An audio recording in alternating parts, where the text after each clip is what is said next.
Next on Friday Live, the concept of a Chautauqua dates back all the way to the 1800s when touring groups would come to the Plains to entertain about the political and cultural events happening in the rest of the country. Modern Chautauquas are part history lesson and part performance. Humanities Nebraska's Chautauqua comes to Hastings next Friday, June 26th, starting at 10:15 a.m., and Saturday, June 27th, starting at 9 a.m., with free family activities, workshops, and presentations connected to America's 250th anniversary.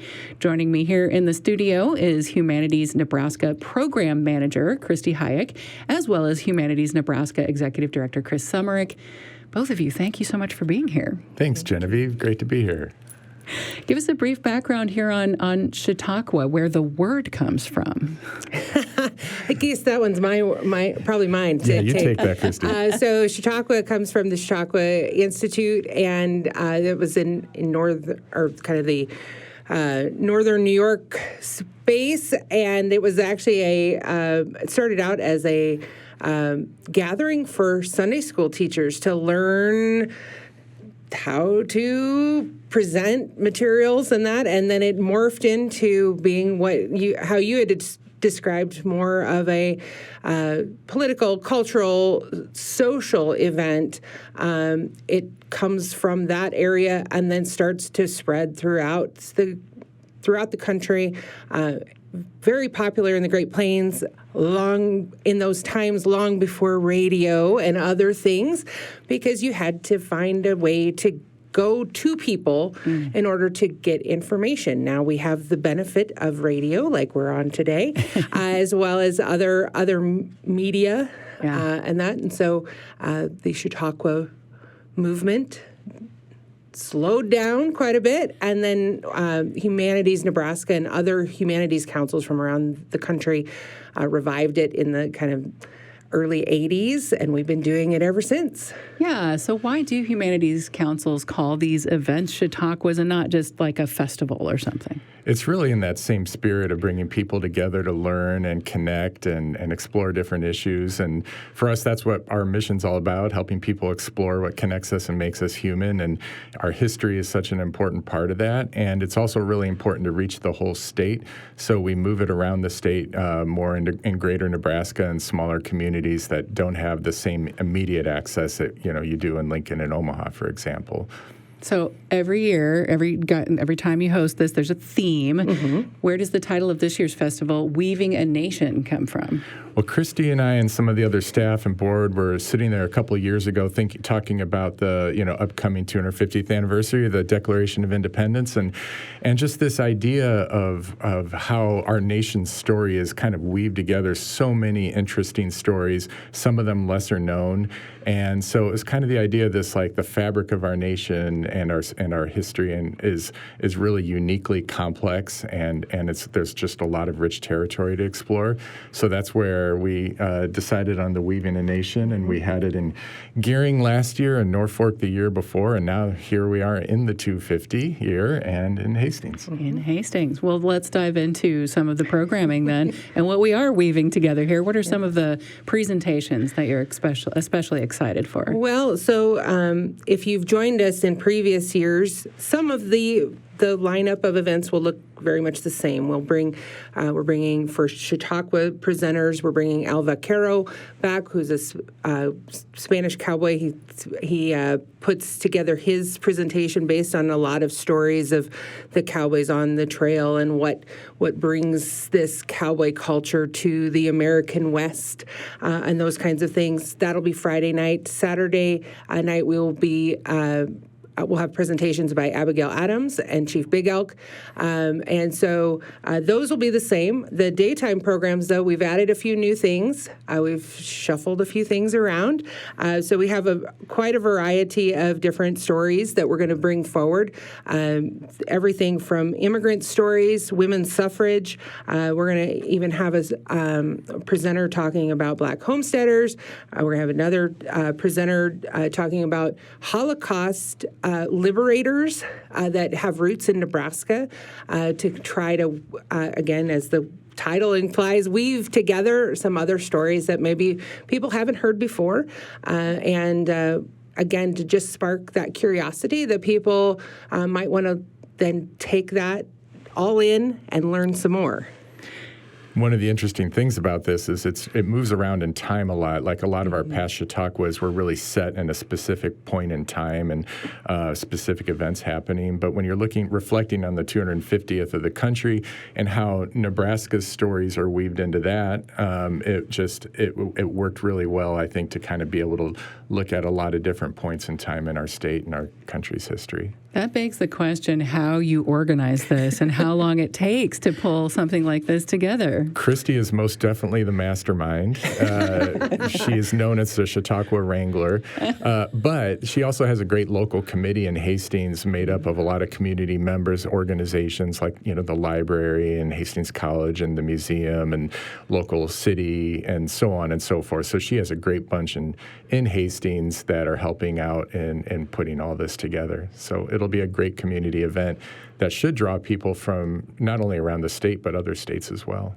Yeah, I was going to ask you what it was like working with the city of Hastings. What role do those organizations play in helping to put this together? Well, certainly we can't do what we do without partners. And the Hastings Public Library is a host for much of the programming during the daytime on June 26th and 27th. Hastings Museum has really played a role in orchestrating a lot of the pre-Chautauqua things. They have some exhibits, they had some tours, they had a couple other programs, and that Hastings College is going to be our home for the evening events. And so those folks certainly help drive us drive the bus as far as the community is concerned. But we also have to have some support from Hastings Community Foundation, the Adams County Visitors Bureau, and other organizations that are based in Hastings in order to make this free and open to the public, and also, of course, our friends at the Nebraska Cultural Endowment that are so important to us in order to make this go. Yeah. And another interesting element this year is that the Smithsonian has a division called the Center for Folklife and Cultural Heritage, and they partnered with the humanities councils all over the country and the Federation of State Humanities Councils to look at different ways to, like they call it By the People, Conversations Beyond 250, and just looking at the 250th as a way to tell stories. So they are another kind of added partner this year in the special program. So we're going to be recording everything, and the Smithsonian will have access to that too. So, oh, wow, that's pretty cool. Yeah. And it stays in the Smithsonian. Yes. Yeah. Okay. While we're on the Smithsonian, there's also a touring exhibition that you wanted to talk about, Chris. Oh, yeah. I just wanted to mention to the listeners that we occasionally bring Smithsonian exhibits to Nebraska that are designed for smaller museums in more rural areas. And we just launched a new one called Spark, Places of Innovation. And it just opened in Broken Bow a couple days ago. I saw it a couple days ago. It's looking fantastic at the Custer County History Museum there. And from there, it will move to Chadron after that, and then Hagler, little Hagler down by Binkelman in the southwest corner, over to Madison, up to Verdigris, and then finishing in Aurora. And that's all over the next several months, basically through March of 2027. So people they can check our website for that, for the Chautauqua schedule, for anything we have going on. There's always lots of great things happening. I have one more question for you about Chautauqua, but as you were talking about the Smithsonian Touring Exhibition, I've heard of these before, but it's never occurred to me. What are the logistics of moving them from place to place? It can be challenging. There is a very specific measurements for a semi-trailer to transport these museum exhibits through with all the cases set exactly the same way. You have to coordinate transportation, volunteers to unload, load. We just had all people from all those places I mentioned come to Broken Bow to learn how to set it up. So there is a lot of moving parts to it. But it is specially designed for small museums so that it's not too much of a burden. Right. There's always a certain amount of logistics, Yes. but it is also very much designed for a small museum that may have a limited gallery space. I just thought moving into a new space, you deciding where to put the chair and where to put the couch, like that's enough, but like, yeah. And everyone is different. And anybody listening knows as you go around the state, every community is a little bit different. It has different resources. The different place that people go to, it might be the library, it might be a museum or a historical society or whatever. And so these are really flexible. And it's just a lot of fun to see what communities do with them, also to tell their own stories, just like Chautauqua. Okay, and back to Chautauqua. This is more of like a philosophical thing, I suppose. We talked earlier about how Chautauqua started out as education in a couple of different ways. People have access to so much online now. Right. I mean, anytime you have a question, you just pull your phone out of your pocket, right? So Chautauquas aren't necessarily for information, but how has Humanities Nebraska reimagined the tradition? Why, I guess, is it important to keep something like this in person going? Yeah. And Christy has done a great job in organizing this and thinking about how to keep it relevant in today's, a lot has changed, like you just said. I think what has not changed is people want to be connected to each other and not just be on their phones, not just, watching something on a screen. It's coming together and being with others and talking about things, thinking about things, and socializing. And, in these days where there's a lot of concerns about isolation and people just being in their own bubbles, this is a great way to get out there and meet other people and just have a lot of fun while you're learning new things. There you go. Yeah. I think, too, there's an element of I love to listen to, first and foremost, the questions that people come up with, both for our daytime presenters, so our scholars that are presenting then, but also our Chautauquans who answer questions as if they are those historical figures. That's a highlight for me, and that's one thing you can't probably get in an online setting in the same way. But I also love to listen to the conversations that happen amongst the attendees afterwards. Mm-hmm. I didn't realize that those two historical figures were connected. I didn't realize that those ideas were connected to each other and that kind of thing. And so walking away, that's always the part that I feel the most clear about as to what we're doing and why we do what we do.